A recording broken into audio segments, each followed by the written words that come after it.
മറ്റ് രാജ്യങ്ങൾക്ക് US നൽകി വരുന്ന ധനസഹായം നിർത്തലാക്കിയത് ഒരു വലിയ ചർച്ചയായിരിക്കുകയാണല്ലോ.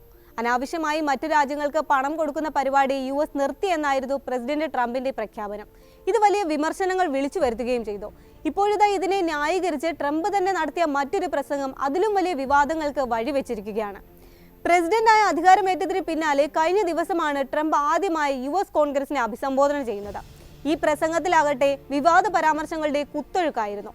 ധനസഹായം വെട്ടിക്കുറച്ചതിനെ ന്യായീകരിക്കുന്ന ഈ പ്രസംഗത്തിലെ ഒരു പരാമർശം ശരിക്കും ട്രംപിന് പണിയായി എന്ന് തന്നെ പറയാം. ലെസോത്തോ എന്ന ദക്ഷിണാഫ്രിക്കൻ രാജ്യത്തെക്കുറിച്ചായിരുന്നു അത്. ലെസോത്തോയോ? ഇതൊക്കെ ഏത് രാജ്യം? ആരും കേട്ടിട്ട് പോലുമില്ലല്ലോ എന്ന് ട്രംപ് തുറന്നടിച്ചു. 2006 മുതൽ HIV പ്രതിരോധമടക്കമുള്ള പ്രവർത്തനങ്ങൾക്കായി US സഹായധനം നൽകി വരുന്ന രാജ്യമാണ് ലെസോത്തോ എന്ന് ഓർക്കണം. എയ്ഡ്സിനെതിരെ പോരാടുന്നതിനായി ഇതുവരെ $630 മില്യൺ US ലെസോത്തോയിലേക്ക് അയച്ചിട്ടുണ്ട്. എന്നാൽ ഫെബ്രുവരിയിൽ അമേരിക്ക വിദേശ സഹായങ്ങൾ വെട്ടിക്കുറച്ചപ്പോൾ ഈ ഫണ്ടും നിർത്തലാക്കി. ലോകത്തെ HIV നിരക്കിൽ മുൻനിരയിലുള്ള രാജ്യങ്ങളിൽ ഒന്നാണ് ലെസോത്തോ. 22% ആളുകൾക്കും ഇവിടെ രോഗബാധയുണ്ട്. US ധനസഹായത്തോടെ നടന്നു വന്നിരുന്ന പെപ്ഫാർ പോലെയുള്ള പദ്ധതികൾ HIV പ്രതിരോധത്തെ വലിയ രീതിയിൽ സ്വാധീനിച്ചിരുന്നു. ഈ രാജ്യത്തെയാണ് എനിക്കൊരു പരിചയവുമില്ല, ഫണ്ട് എന്തെങ്കിലും തിരിമറിയിലൂടെ എത്തിയതാവുമെന്ന രീതിയിൽ ട്രംപ് അധിക്ഷേപിച്ചത്. ട്രംപ് ഇത് പറയുമ്പോൾ കോൺഗ്രസിലാകെ ചിരി പൊട്ടുന്നതും വീഡിയോയിൽ കേൾക്കാം. US അയച്ച പണത്തിന്റെ $8 മില്യൺ ലെസോത്തോ LGBTQ കമ്മ്യൂണിറ്റിയുടെ പ്രവർത്തനത്തിന് ഉപയോഗിച്ചെന്നായിരുന്നു ട്രംപിന്റെ മറ്റൊരു പ്രധാന ആരോപണം. ഇത് വലിയ കുറ്റപ്പെടുത്തൽ പോലെയാണ് ട്രംപ് പറയുന്നത്. എന്നാൽ ഈ വാദങ്ങളൊക്കെ കേട്ട് ഞെട്ടിത്തരിച്ചിരിക്കുകയാണ് ലെസോത്തോ. ട്രംപിനെ പോലെ ഒരു രാഷ്ട്ര നേതാവ് മറ്റൊരു രാജ്യത്തെ ഇങ്ങനെ അധിക്ഷേപിക്കുന്നത് അംഗീകരിക്കാനാവില്ലെന്നാണ് ലെസോത്തോ വിദേശകാര്യമന്ത്രി ലെജോൺ പോട്ട്ജോവൻ പ്രതികരിച്ചത്.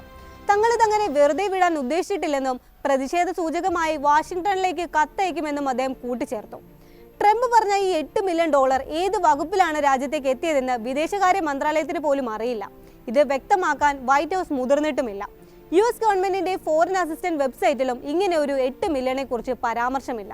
പക്ഷേ 2024 $120 മില്യൺ ആരോഗ്യ ജനസംഖ്യാ മേഖലയിൽ ചെലവഴിച്ചതായി സൈറ്റ് വ്യക്തമാക്കുന്നുണ്ട് താനും. ഇതിൽ $43.5 മില്യൺ എയ്ഡ്സ് പ്രതിരോധത്തിനായാണ് വകയിരുത്തപ്പെട്ടിരിക്കുന്നത്. ലെസോത്തോയിൽ ക്വിയർ കമ്മ്യൂണിറ്റിക്ക് വേണ്ടി പ്രവർത്തിക്കുന്ന പീപ്പിൾസ് മെട്രിക്സ് എന്ന സംഘടനയും $8 മില്യൺ ഫണ്ടിനെ കുറിച്ച് ചോദിച്ചപ്പോൾ കൈമലർത്തുകയാണ് ഉണ്ടായത്. ഇത്തരമൊരു ഫണ്ടിനെ കുറിച്ച് ഇതുവരെ കേട്ടിട്ട് പോലും ഇല്ലെന്നായിരുന്നു സംഘടനാ വക്താവ് ടാംബോസ് മെത്തോപെങ്ങിന്റെ പ്രതികരണം. നിലവിൽ US നിന്ന് ഒരു ഗ്രാന്റും സംഘടനയ്ക്ക് കിട്ടുന്നില്ലെന്നും ട്രംപ് പറഞ്ഞ $8 മില്യൺ ആര് കൈപ്പറ്റിയെന്ന് അറിയില്ലെന്നും അദ്ദേഹം പറയുന്നു. $8 മില്യൺ ചെലവഴിക്കാൻ മാത്രം ഒരു പദ്ധതിയും ലെസോത്തോയിൽ നിലവിലില്ല എന്നാണ് ടാംബോസ് കൂട്ടിച്ചേർക്കുന്നത്.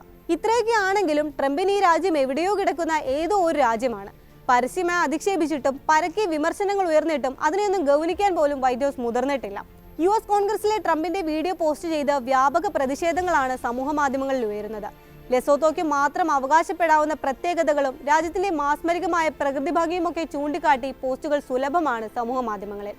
അത്തരം പോസ്റ്റുകൾ ചൂണ്ടിക്കാട്ടുന്ന ലെസോത്തോയെ ലെസോത്തോ ആക്കുന്ന ചില കാര്യങ്ങൾ ഒന്ന് നോക്കാം. സമുദ്രനിരപ്പിൽ നിന്ന് 1000 മീറ്റർ ഉയരത്തിലാണ് ലെസോത്തോ ഒന്നാകെ സ്ഥിതി ചെയ്യുന്നത്. ഇത്രയും ഉയരത്തിലുള്ള ലോകത്തെ ഒരേ ഒരു രാജ്യമാണിത്.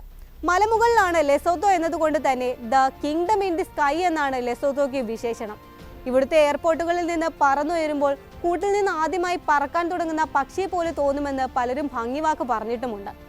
ഉയർന്ന സമതല പ്രദേശമായതുകൊണ്ട് തന്നെ പ്രകൃതി വിഭവങ്ങളിൽ വലിയ വെറൈറ്റി ഒന്നും അവകാശപ്പെടാനില്ല ലെസോത്തോയ്ക്ക്.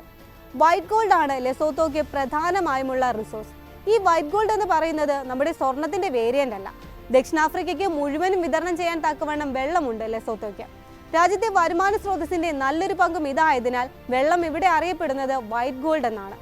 ഡയമണ്ട് ആണ് മറ്റൊരു പ്രധാന കയറ്റുമതി. UK പോലെ ഒരു കോൺസ്റ്റിറ്റ്യൂഷണൽ മൊണാർക്കിയാണ് ലെസോത്തോയിലുള്ളത്. ഭരണത്തിൽ പ്രധാനമന്ത്രിക്ക് എന്ന പോലെ രാജ്യത്ത് രാജകുടുംബത്തിനും പങ്കുണ്ട്. നിലവിലെ രാജാവ് ലെറ്റ്സി മൂന്നാമനുമായി ഹാരി രാജകുമാരൻ നല്ല ബന്ധത്തിലുമാണ്. ഇരുവരും ഒന്നിച്ചുള്ള ചാരിറ്റി പ്രവർത്തനങ്ങൾ ലെസോത്തോയിലെ എയ്ഡ്സ് പ്രതിരോധത്തിൽ വലിയ പങ്കാണ് വഹിക്കുന്നത്. ഇനി അമേരിക്കയ്ക്ക് അറിയില്ലെങ്കിലും നിരസിക്കാനാവാത്ത ഒരു ഉപകാരം ലെസോത്തോ അവർക്ക് ചെയ്തു നൽകുന്നുണ്ട്: ജീൻസിന്റെ കയറ്റുമതി. ലെവി, വ്രാംഗ്ലർ എന്നിങ്ങനെ US വിപണി ഭരിക്കുന്ന മിക്ക ബ്രാൻഡുകളുടെയും നിർമ്മാണം നടക്കുന്നത് ലെസോത്തോയുടെ ഫാക്ടറികളിലാണ്. ഇതുകൊണ്ട് തന്നെ the denim capital of Africa എന്ന വിളിപ്പേരുമുണ്ട് ലെസോത്തോയ്ക്ക്. ജീൻസ് കൂടാതെ മറ്റ് തുണിത്തരങ്ങളും US ലെസോത്തോ കയറ്റി അയക്കുന്നുണ്ട്. ഈ തുണി ഫാക്ടറികളൊക്കെയും ചൈനീസ്, തായ്വാനീസ് കുടിയേറ്റക്കാരുടെ ഉടമസ്ഥതയിലാണെന്നാണ് മറ്റൊരു വസ്തുത. African growth and opportunity act അഥവാ അഗോവ എന്ന പ്രത്യേക നിയമം അനുസരിച്ചാണ് ഈ കയറ്റുമതി. ലെസോത്തോ ഉൾപ്പെടെയുള്ള ആഫ്രിക്കൻ രാജ്യങ്ങൾക്ക് കരമടയ്ക്കാതെ US സാധനങ്ങൾ കയറ്റി അയക്കാൻ സാധ്യത നൽകുന്ന വകുപ്പാണിത്. കഴിഞ്ഞ വർഷം മാത്രം $237 മില്യൺ തുണിത്തരങ്ങളാണ് ലെസോത്തോ അമേരിക്കയിലേക്ക് കയറ്റി അയച്ചത്. കയറ്റുമതി തുണിത്തരങ്ങളുടെ ഗുണനിലവാരത്തിൽ 2ാം സ്ഥാനമാണ് ലെസോത്തോയ്ക്ക്. ഇങ്ങനെയൊക്കെ പല രീതിയിൽ മുന്നിട്ട് നിൽക്കുന്ന ലെസോത്തോ ഒരു തരത്തിൽ പറഞ്ഞാൽ ട്രംപിന്റെ പ്രസ്താവനയോടെ കൂടുതൽ പ്രശസ്തി നേടുകയാണ് ഉണ്ടായത്. ട്രംപ് കേട്ടിട്ടില്ലെങ്കിലും ട്രംപിന് മുൻപേ അമേരിക്ക ലെസോത്തോയെ കേട്ടിട്ടുണ്ടെന്നാണ് ഇരു രാജ്യങ്ങളും തമ്മിലുള്ള ബന്ധം സൂചിപ്പിക്കുന്നത്.